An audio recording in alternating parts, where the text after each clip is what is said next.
Shalom a todos. Então, hoje nós vamos para o dia 16, primeiro ciclo, então, em Tishrei, segundo ciclo em Nissan, dia 16 do nosso treinamento de não fazermos Lashon Hará. Então, nós vamos fazer o que? Shmirat Lashon. O nosso treinamento, na verdade, é de fazer Shmirat Lashon, ou seja, de guardar a nossa língua danadinha, nervosa, uma língua nervosa. Nós vamos guardar ela, nós vamos melhorar a nossa vida, nós vamos nos melhorar como pessoas, nós vamos assim ajudar, colaborar para a humanidade toda melhorar, para que nós tenhamos mérito no mundo vindouro sem Lashon Hará. Então vamos lá para a nossa lição a cada dia do Hafetz Haim, este livrinho maravilhoso aqui do Hafetz Haim. Quem está aqui acompanhando o canal já conhece os 6 vídeos primeiros onde nós explicamos mais minuciosamente, de uma maneira mais completa, e agora nós estamos nos dias. Então nós vamos acompanhar os estudos do Rabino Israel Meir Kagan no dia 16. E ele é polêmico aqui, esse assunto ele é polêmico, vai ser um vídeo curto com certeza, mas é polêmico, fiquem sabendo, porque é difícil alguém que estiver aí escutando, assistindo, não se identificar com algumas coisinhas aqui. Então vamos ler aqui a máxima primeiro. O ser humano é superior às outras criaturas, somente se utilizar o dom da fala de maneira construtiva. Aqui a gente já toma um talagaço no começo, porque o que nos diferencia dos animais? O que nos diferencia dos animais? Da maioria dos animais, né? Os dos mamíferos não andarmos de 4, não, o que nos diferencia é a nossa fala. Então ela precisa ser uma fala inteligente, uma fala idônea, uma boa fala. Senão não somos mais que os animais. Então nós vamos ler agora no Sefer Hafetz Haim, o ouvinte. Esse é o título. Quando algo é definido como depreciativo, é proibido contar isso, salvo para fins construtivos e em condições específicas que serão examinadas adiante. Ele escreve: uma pessoa não pode compartilhar informações negativas acerca de outras pessoas, com os amigos e com a família, e isso inclui o cônjuge. É necessário salientar que contar Lashon Hará para o cônjuge não é menos proibido do que contar para qualquer outra pessoa. Colocar em evidência as falhas dos outros é indigno e errado. Este é o texto que está então no Sefer Hafetz Haim sobre Lashon Hará, o ouvinte. Antes mesmo de nós passarmos para a parte do Shmirat Lashon, nós podemos já ver aqui quão isso é difícil e quão isso é comum de acontecer. Porque você está lá na sua casa, você é casado, casada, o seu marido, a sua esposa também é seu amigo. Às vezes é uma das poucas pessoas às quais você tem convívio. Tem pessoas que não têm muitos convívios sociais. Então você vai contar as coisas, você vai conversar com o seu cônjuge. Então, mas eu contei só para ele. Eu estou contando só para você. Ou algum amigo seu conta uma intimidade ou um segredo e você conta para o seu cônjuge. E de alguma maneira esse amigo fica sabendo e ele pergunta para você e você diz: não, mas eu só contei para o meu marido, eu só contei para minha esposa. Então, não é menos proibido. Quando diz aqui, ó, uma pessoa não pode compartilhar informação negativa acerca de outras pessoas com os amigos e com a família. Então, nem com os amigos, nem com a família. E o cônjuge, ele faz parte do que? Da nossa família. Quanto a amigos, é meio óbvio, nós já estamos estudando isso. É fofoca.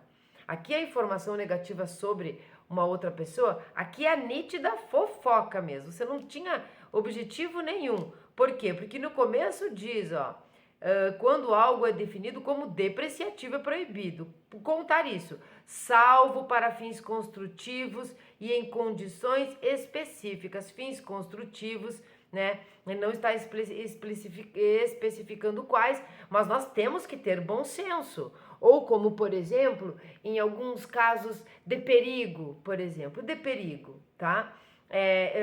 Coisas normais, coisas comuns na sociedade, ou nas nossas amizades, alguém pedir um socorro, não é? Alguém dizer uma violência no lar, por exemplo, alguma coisa assim, algo dessa amplitude, realmente que a pessoa esteja passando perigo, então você vai e conta para o seu cônjuge, mas é construtivo, é para ajudar, tá? No restante, realmente fofoca, que é fofoca, né? E colocar em evidência as falhas dos outros é indigno e errado, pior ainda. Além de você fazer um comentário que não deve comentar nem mesmo com o seu cônjuge, ainda você fala mal daquela pessoa. E isso é realmente muito difícil. Vou contar aqui, lá vou eu, com coisas particulares ou nem tanto, porque eu sei que é comum das pessoas. Quando eu era solteira, não era casada, então eu tinha amigas que já eram casadas. E estava conversando batendo um papo com uma grande amiga e contando algumas coisas e tal da minha vida para ela. E vejam só, sabe que no judaísmo essas amizades homem e mulher não rola, não é bem assim, tem que ter muito recato, né? Então, mas como nós não éramos nem judeus, nem nós estávamos conversando e eu tinha uma grande amizade com o cônjuge da amiga. Não a mesma amizade, né? De mulher com mulher, a minha talvez até um pouco confidente e tal. E eu contei algumas coisas para ela e num determinado momento, num determinado dia lá, eu estava conversando com o cônjuge dela e ele me relatou o fato. E eu fiquei envergonhada, fiquei chateada e fiquei brava, fiquei babinha. Por quê? Porque, obviamente, eu fui até ela, para ele eu não disse nada, eu fui até ela, disse, como que você conta pro seu marido, né, isso que eu te contei. Daí ela me respondeu exatamente isso, mas é o meu marido, eu só contei para ele, eu confio nele. Bom, você confia nele, mas eu confio em você. Então ficamos nós naquele telefone sem fio. Posteriormente, em outros assuntos, em outras coisas da nossa vida, porque nós tínhamos, hoje não temos, nos gostamos, mas estamos longe, tínhamos um convívio. Qualquer coisa que eu fosse conversar com ela, eu sempre dizia para ela assim, não vou te contar. Não vou te contar porque tu tem cônjuge e tu vai contar para ele. Então eu não pude mais ter esses assuntos. Então, eu não era uma estudiosa do judaísmo. Então, veja que nós precisamos ter bom senso, né? Essa pessoa, o bom senso de não contar para ninguém algo que era um segredo meu. E eu o bom senso de compreender que é muito comum, principalmente as mulheres, dividirem assuntos com os esposos. Então, não façamos isso. Não tiver outra coisa para conversar, fique de boca fechada. Aqui no sul nós podemos ficar tomando um chimarrão, ficamos olhando para as estrelas, não sei, e não conversemos da vida de ninguém. Conversemos sobre Torá, sobre a educação dos filhos, sobre essas coisas boas. Às vezes, quando um casal é um casal bem harmonioso, conversamos então sobre como nos conhecemos, o que você trabalhou hoje, o que você aprendeu hoje, como estão os seus estudos, como foi o seu dia, essas coisas. Então vamos lá para a superioridade do homem na nossa parte do Sefer Shemirat HaLashon. Isso é muito difícil, viu, gente? Não, eu não sou ingênua achar que tem alguém aqui que possa... já aproveita e já vai preparando o seu dedo aí para deixar nos comentários se você é uma pessoa que tem cônjuge e que não abre para o seu cônjuge coisas que você pensa dos outros, dos vizinhos, dos amigos ou alguma coisa que alguém te contou. O que é que você divide com o seu cônjuge, né? A não ser que seja um caso de perigo. Que obviamente eu também tenho exemplos, mas não quero contar. Então, a superioridade do homem. A pessoa que evita falar o que é proibido merece a luz oculta. Sabe que aqui no mundo de SA, em Malhut, é a maior ocultação que existe de Hashem. É a maior ocultação, mas não significa que ele não está lá. Então, veja bem, que ele não está aqui, não significa isso, não é? Mas para que nós possamos ter o nosso livre-arbítrio, para que nós possamos trabalhar o nosso tikkun, no nosso concerto e tudo mais, ele se oculta, não é mesmo? Essas coisas são coisas meio, tem cheiro de ciência isso? Não faz sentido toda a luz de Hashem, toda a sua perfeição estar aqui, se nós temos que nos consertar e nós temos o livre-arbítrio inclusive que diz respeito a não fazermos Lashon Hará, é uma escolha, né? É uma escolha. Deixa eu arrumar aqui um pouquinho. Então vamos lá. A pessoa que evita falar o que é proibido merece a luz oculta, que foi reservada para os justos na época da criação. Aqui é um comentário do Rashi, tá? Em Bereshit. Ao contrário, sobre o pecado de Lashon Hará, os nossos sábios dizem, os nossos sábios dizem, está entre parênteses, está em Yerushalmi PA 1:1. Nós temos o Talmud de Yerushalayim, nós temos o Talmud da Babilônia. Então, este é o Yerushalmi. A punição para este pecado é exigida da pessoa neste mundo, mas o principal, ou seja, a punição primária, fica aguardando por ela no mundo vindouro. É aquela velha história, aquela máxima, onde tudo que nós plantamos, nós colhemos. O nosso objetivo, no nosso todo concerto, é sermos merecedores do mundo vindouro. Então, a punição, como diz aqui, deixa eu ler essa parte aqui de novo. A punição para este pecado é exigida da pessoa neste mundo. Aqui ela é exigida, desde que saibam, né? Mas o principal, ou seja, a punição primária, fica aguardando por ela no mundo vindouro. Nós não queremos isso. Nós queremos que o mundo vindouro esteja, o que nos aguarde lá sejam só benesses, sejam só bênçãos. Um mundo realmente modificado, com seres humanos evoluídos e modificados, e nós em meio a eles. Esta é mais uma razão pela qual Davi declara aquela nossa frase maravilhosa, repetida muitas vezes aqui, numa lição a cada dia. Qual é o homem que deseja a vida? Guarda a tua língua do mal, se tu desejas a vida. Que vida é essa? É a vida aqui, é a vida depois. Então, guarde a sua língua e eu a minha. Consideremos o seguinte: o homem é superior a todas as outras criaturas em virtude de uma alma divina, que o Criador dotou com o intelecto, concedendo-lhe a expressão por meio do poder da fala.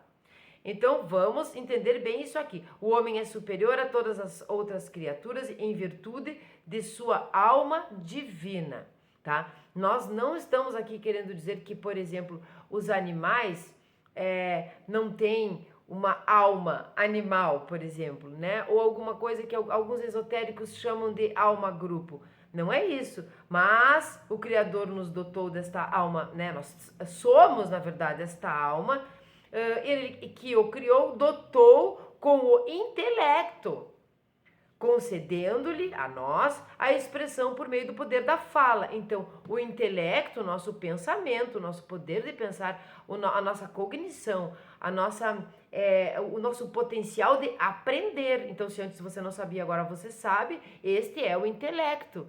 E como é que nós vamos manifestar? Através da fala. Através da fala. Como mencionado acima, a Torá define a essência do ser humano chamando de ser vivo, tá? Que Onkelos traduz como um espírito falante. Eu já fiz umas aulas de exegese com o professor exegeta, e essa tradução do espírito falante, no entender dele, é melhor do que ser vivo, porque ser vivo todos são, né? Os seres vivos, os animais, as plantas, são seres vivos. Mais profundamente, se nós formos olhar os seres inanimados, que não se mexem, nomenclaturas que o ser humano foi dando, mas eles têm átomos que são vivos. Então, de uma maneira grosseira e científica, tudo está vivo. Absolutamente tudo está vivo. Então, quando diz um espírito falante para traduzir, para fazer essa tradução ao invés de ser vivo, me parece melhor, me parece, concordei com o professor de exegese, me parece melhor, porque nos diferencia até mesmo no momento da leitura. Somos espíritos falantes. Seres vivos são todo mundo. Isso aqui é Bereshit, tá? 2:7. Mas o homem pode exigir esta superioridade somente se utilizar o poder da fala de maneira construtiva. E agora vem a parte boa. Se ele usar este poder para o mal, todas as outras criaturas que não podem falar e causar a destruição que somente as palavras podem causar, são, na realidade, superiores a ele. Sabe essa moda que se criou agora? Vou beber uma água primeiro. Baruch atah Adonai Eloheinu melech haolam shakol nihiyat bidvaro.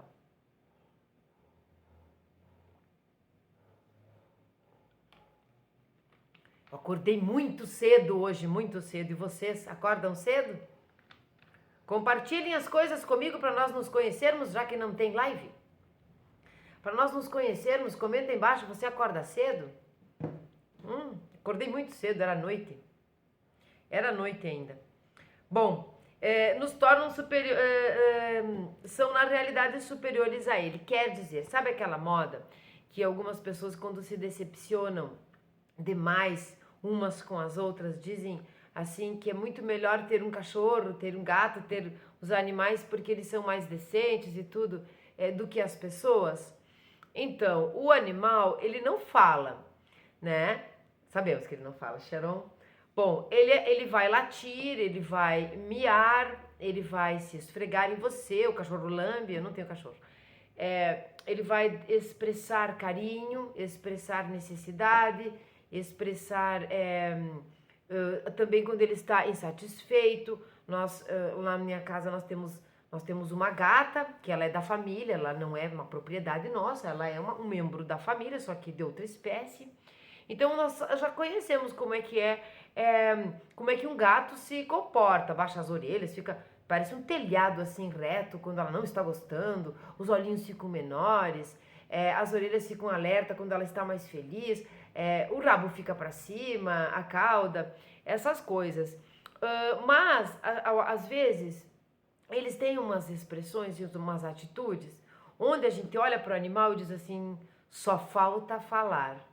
Não é? Só falta falar. Quando a gente lê uma máxima como essa aqui, do Hafetz Haim, a gente fica pensando assim, que bom que não falam.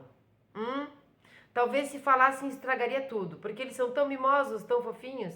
Talvez estejam até falando umas barbaridades pra gente, quando estão latindo, falando, não gosto de você, pare com isso, não gosto dessa ração, alguma coisa assim. Mas nós não sabemos, então nós devolvemos com carinho, com amor, todos os latidos e os miados. Então, por um lado, que bom que não falam, né? Vão ter muito tempo aí na evolução da sua alma para um dia vocês começarem a falar e fazer bobagem como nós.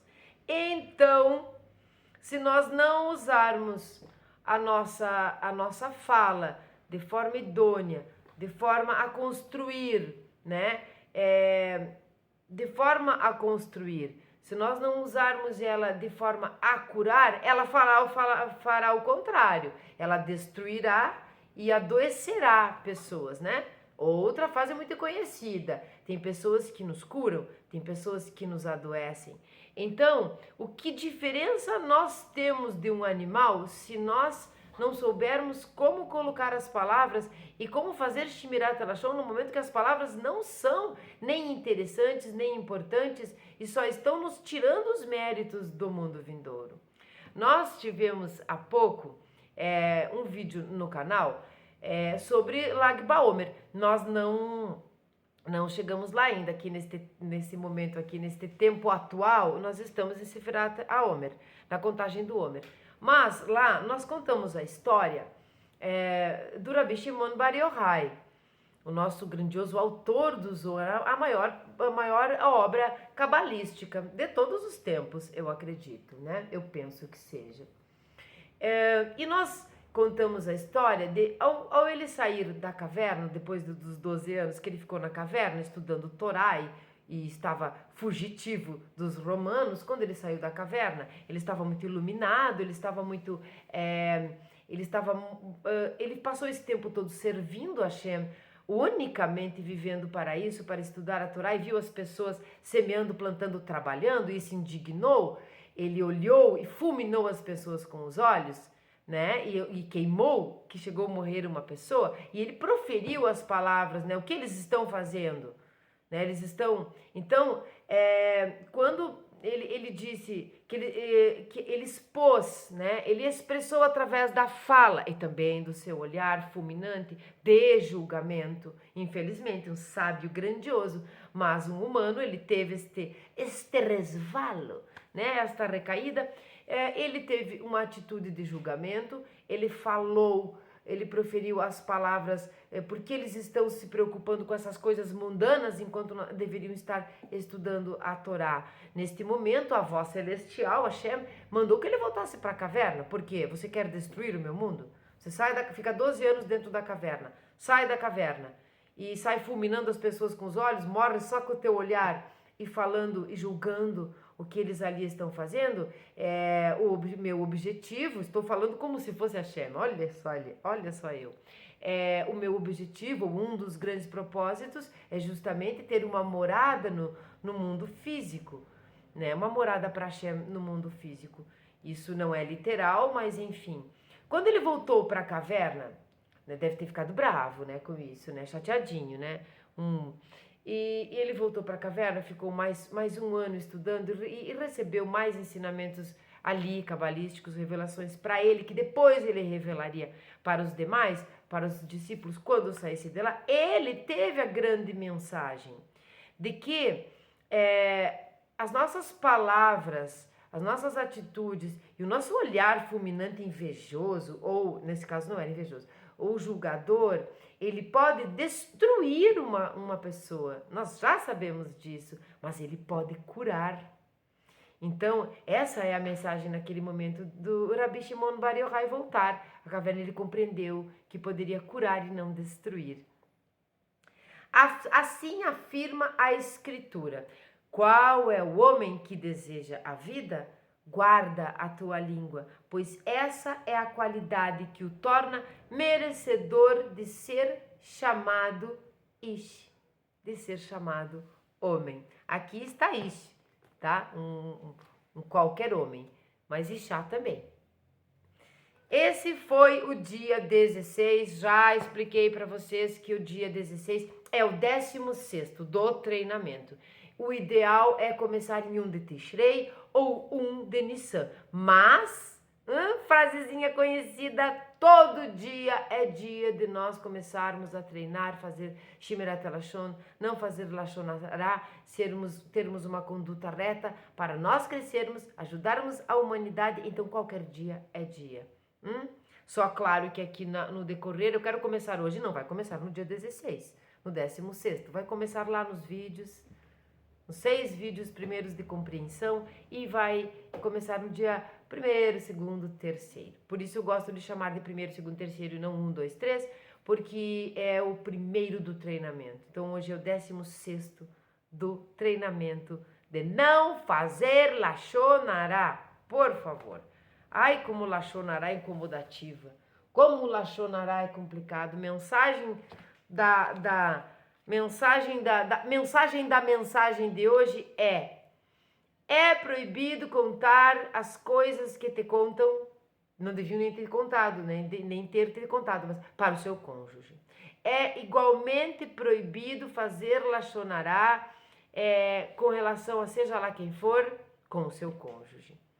É terminantemente proibido passar informações negativas de alguém para os seus amigos, né? Fazer o tal do telefone sem fio. Vamos espalhar, aumentar um ponto. Proibido para os amigos, proibido para a família, proibido para o cônjuge. Se nós conseguirmos treinar, não só treinar, mas executar o não contar para o cônjuge, nós vamos ficar sem fofoca, nós vamos ficar um pouco sem assunto com o cônjuge. Quem sabe, nesse momento, os assuntos que realmente interessam num casal harmonioso, numa família harmoniosa, o que vamos fazer? Vamos construir alguma coisa? Vamos adquirir alguma coisa? Vamos principalmente estudar a Torá? Como está sendo? Quem sabe os assuntos edificantes comecem a aflorar, já que o casal já não tem mais assunto trivial. Então, se vocês gostaram, vocês comentam, compartilhem, ativem o sininho para não perder as notificações, se inscrevam se não forem inscritos, curtam, comentem, por favor, aqui embaixo como está o seu treinamento. Shalom a todos vocês, tenham um ótimo dia. Vamos ler hoje o Salmo 150. Aleluia! Louvado seja Hashem. Vinde louvá-lo em seu santuário, louvai-o diante do firmamento, onde se manifesta seu poder. Louvai-o pela grandeza dos seus atos, louvai-o como deve ser louvado por sua extraordinária dimensão. Louvai-o ao som do chofar, louvai-o com o saltério e a harpa, louvai-o com melodias e ritmo, louvai-o com a música de órgãos e flautas, louvai-o com o clangor de símbolos. Louvai-o com altissonantes trombetas. Que todos os seres vivos louvem a Hashem. Louvado seja Hashem. Aleluia. Tchau.